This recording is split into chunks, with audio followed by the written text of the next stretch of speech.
हमारे देश में सबसे बड़ा नासूर जातिवाद है। लेकिन मैं देखता हूं जातिवाद के विरोध में काम करने वाले लोग प्रतिक्रिया करते हैं। प्रतिक्रिया से जातिवाद खत्म नहीं होगा।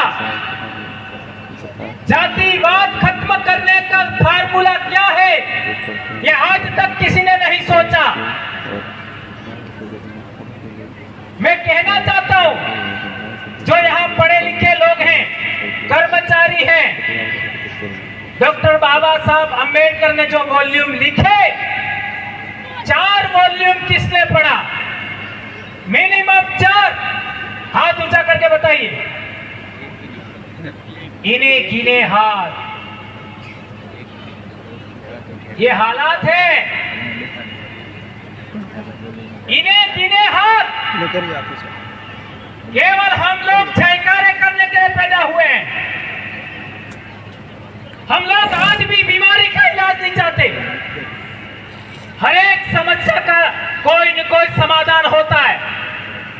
यदि जातिवाद भी बीमारी है, जहर है, तो उसका भी इलाज है। हमें सोचना चाहिए था, लेकिन हमने नहीं सोचा। आप सोचोगे भंवर जी आप कैसे कह सकते हैं, हम तो जातिवाद से इतना पीड़ित हैं और बार बार जातिवाद के बारे में बात करते हैं। भारत देश के अंदर ऐसा कौन सा समाज है जिसमें जाति व्यवस्था के गुण बहुत कम हैं? बताइए, ये मेरा सवाल है। क्या बात कर दी? आदिवासी, मूल निवासी कह तो दिया। आदिवासी कोई समाज नहीं है, कोई कम्युनिटी नहीं है। जिस तरीके से एक धर्म का इंक्लूडेड नेम दिया, इस तरीके से विभिन्न ट्राइबल्स कम्युनिटीज को आदिवासी कहा गया है। जैसे मैं भील हूं, गरासिया है, मीना है, संथाल है, उराव है, गोंड है। भारत देश में ऐसा 700 ट्राइबल्स ग्रुप्स हैं। उनके अंदर जाति व्यवस्था के गुण बहुत कम हैं।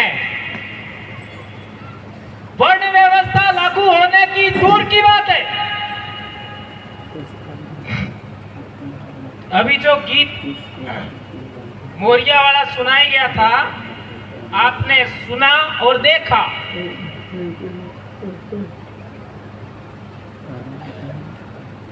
उसके बोल मैं समझता हूं जो ट्राइबल्स हैं उनको पता पड़ा होगा, इसके अलावा नहीं। उसमें जो दूल्हा है उसकी मां और पिता और परिवार के बारे में उल्लेख है। यह शौर्य गीत था। विवाह के अवसर पर कहते हैं, हमारे पूर्वजों ने इस धरा पर रह करके आसन्न आक्रमणों के विरोध में या फिर दुश्मनों के विरोध में बड़े बड़े लड़ाइयां लड़ी, शौर्य का प्रदर्शन किया। उसका उल्लेख उसके अंदर आता है।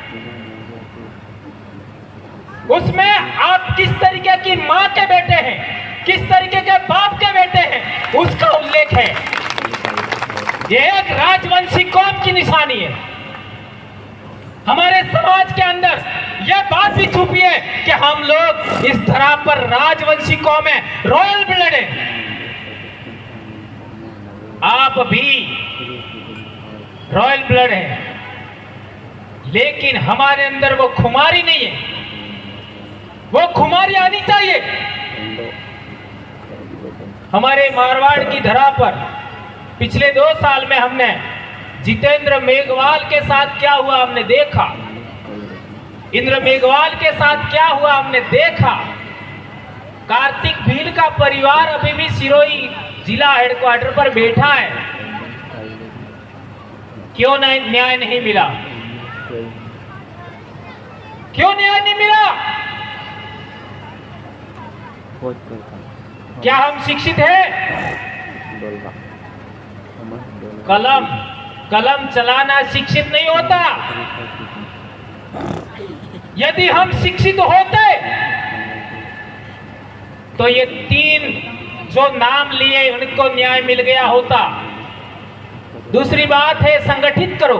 क्या हम संगठित हैं?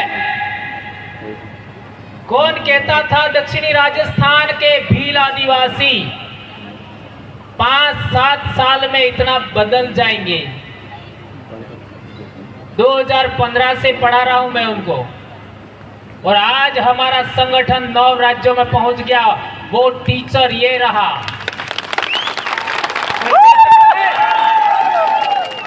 2011 से इस बीमारी से मैं ग्रसित हूं।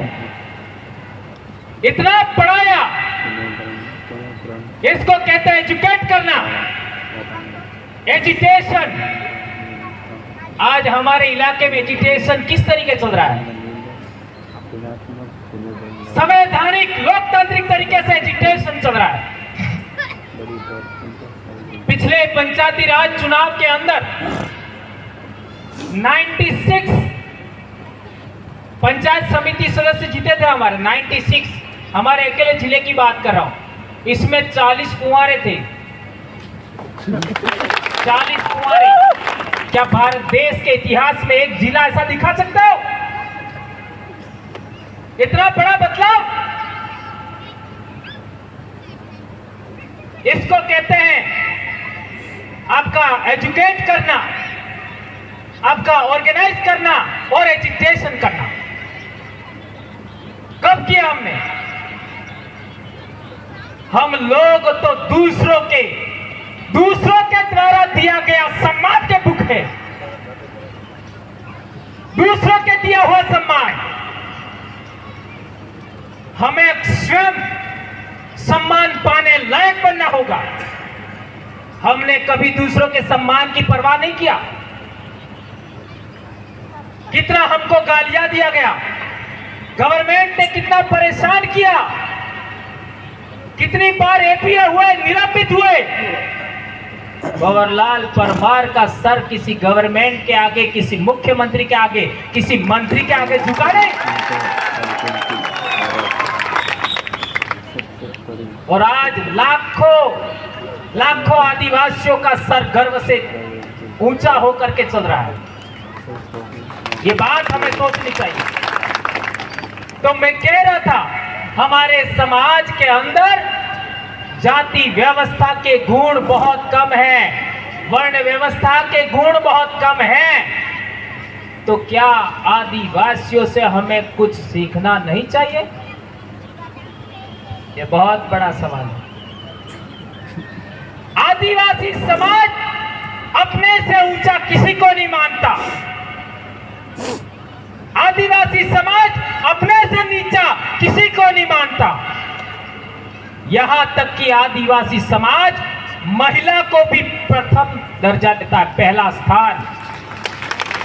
हमारे विवाह की परंपरा देखिए, उसके अंदर महिलाओं का प्रथम स्थान है। आदमी का कोई काम नहीं होता। हमारा जो दुल्हन होता है उसको 2 प्रकार की साड़ियां पहनाते हैं। एक साड़ी सफेद होती है जो मामा लाता है, वो माँ की तरफ से होती है। एक लाल साड़ी होती है सेकंड, वो बुआ लाती है, वो बाप के परिवार से होता है, लेकिन वो भी बाप के परिवार की बेटी के नाम से होता है। ये कितनी बड़ी बात है।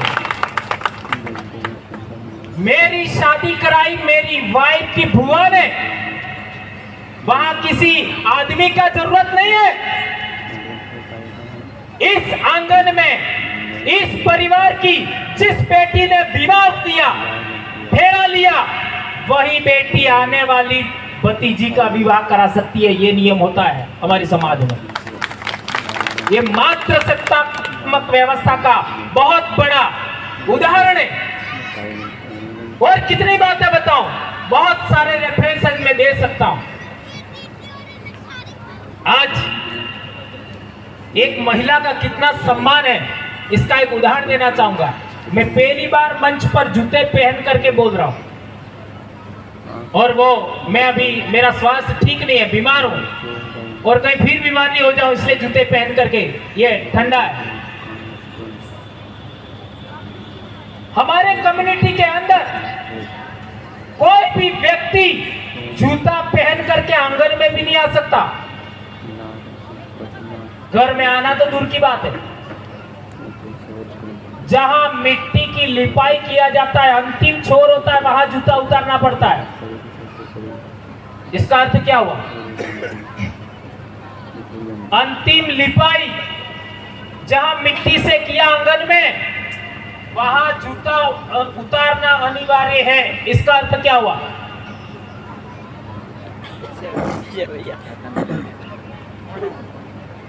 नेचुरल है, वो मिट्टी किसी महिला ने ही किया होगा, इस परिवार की बेटी बहू ने ही किया होगा, मां ने किया होगा। उस मां को सम्मान है, उस मां को सम्मान है, उस बेटी को सम्मान है। उसने जहां मिट्टी किया है, लिपाई किया है, उस पर जूता रख करके नहीं चला जा सकता। और बड़ी बात बताऊं, यदि हमारा समाज बैठा हुआ है जाजम पर, कोई भी व्यक्ति बाहर से आता है तो जाजम से बाहर जूता निकालेगा और 3 बार जाजम को नमन करेगा, तब जाजम पर आ करके अभिवादन करके बैठेगा। ये कितना बड़ा जीवन मूल्य है।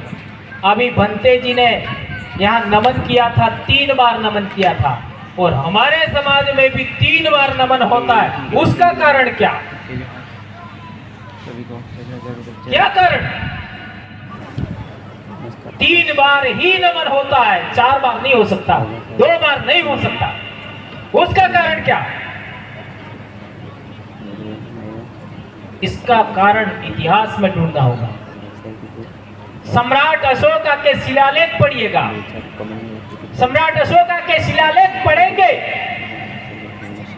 तो जहां कैमूर की पहाड़ियां है, विंध्याचल और सातपुड़ा मिलता है, वहां की 8वीं जातियों को सम्राट अशोका ने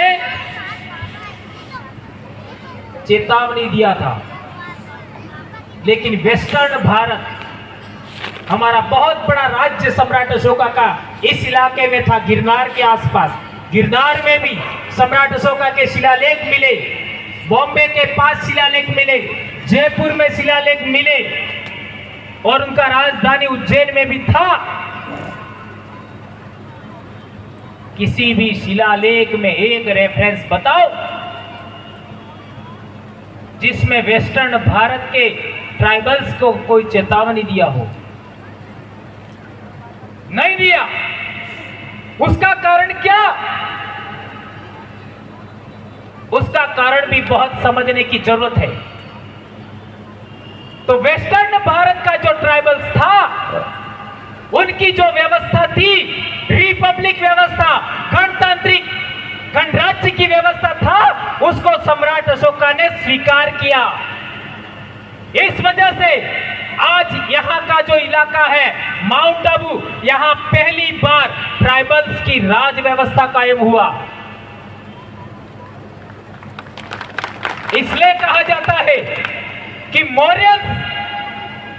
मौर्य साम्राज्य खत्म होने के बाद अंतिम मौर्य साम्राज्य कायम रहा था चित्तौड़ में, और चित्तौड़ से मौर्य साम्राज्य 8वीं शताब्दी में खत्म होने के बाद उनके जो वंशज थे वो मालवा गए और परमार डायनेस्टी की शुरुआत हुआ, ऐसा कहा जाता है। ये हिस्टोरियन कहते हैं, मैं नहीं कहता। तो मेरे कहने का मतलब है, यदि यहाँ का जो ट्राइबल्स था, भील कम्युनिटी था, वही आगे बढ़ करके उनके राज कायम हुए। अन्यथा आपका कोटा में भी हमारे पूर्वजों का राज था, चित्तौड़ में हमारे पूर्वजों का राज था, उदयपुर में था, डूंगरपुर में था, बांसवाड़ा में था, पालनपुर में भी था, दांता में भी था, ईडर में भी था। ये पूरे वेस्टर्न भारत में राज था। इसका मतलब है मौर्यंस के साम्राज्य का विघटन होने के बाद गणतांत्रिक व्यवस्था भारत में लगातार जारी रही जब तक भारत में अरब लोग नहीं आए। इसलिए मैं कहना चाहता हूं कि हमारे पूर्वजों के अंदर 3 बार नमन करने की जो प्रणाली है, मैं भी पॉसिबल मौर्यंस की देन होगी, ऐसा मैं मानता हूं। ये बात कितनी आपको पची होगी मुझे फर्क नहीं पड़ता, डिस्कस डिबेट कर सकते हो। आज तक मेरे से बहस में कोई जीता भी नहीं है। इतिहास में मैं भी नेट हूं, कई बार चैलेंज कर चुका हूं, कोई आया नहीं। तो मैं कहने का मतलब मेरा यह था कि आज के दिन पर यदि हम बाबा साहब अम्बेडकर के मिशन को आगे बढ़ाना चाहते हैं, उनके सच्चे सिपाही हैं, भीम सिपाही हैं, तो आपको प्रण करना होगा जाति व्यवस्था को हमें नेस्तनाबूद करना है भारत भूमि से।